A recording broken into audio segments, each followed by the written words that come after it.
প্রবাসে বসবাসরত বাঙালি নতুন প্রজন্মকে বাংলাদেশের সঠিক ইতিহাস জানানোর লক্ষ্যে ভ্যানিস বাংলা স্কুল আয়োজন করে চিত্রাঙ্কন প্রতিযোগিতা ও আলোচনা সভার। বিস্তারিত থাকছে আমাদের প্রতিনিধি এমদাদুল হক এমদাদের আরেকটি রিপোর্টে।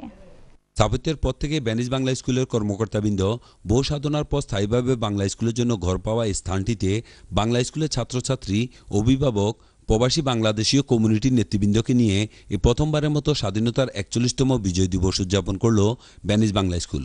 এ সময় প্রবাসী বসবাসরত প্রবাসী বাংলাদেশি ছেলেমেয়েদের বাংলাদেশের সঠিক ইতিহাস জানানোর জন্য আয়োজন করে চিত্রাঙ্কন প্রতিযোগিতা ও আলোচনা সভা। মনের কল্পনায় বাংলাদেশকে ধারণ করে নতুন প্রজন্মের ছেলেমেয়েরা ১৯৭১-এর যুদ্ধ চলাকালীন সময়কার কিছু দৃশ্য তাদের রং তুলির মধ্য দিয়ে উপস্থাপন করে এই চিত্রাঙ্কন প্রতিযোগিতায়।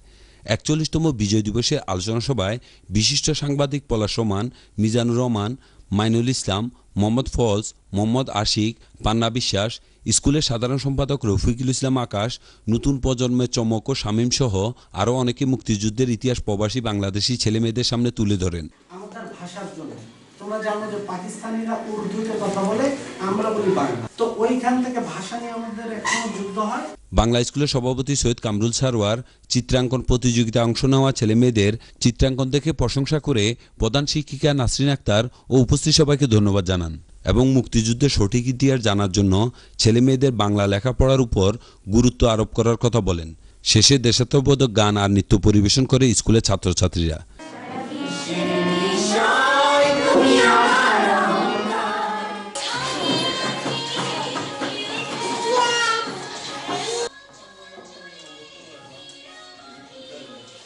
ইতালির ভ্যানিসের মেস্ত্রে থেকে এমদাদুল হক এমদাদ, চ্যানেল আই।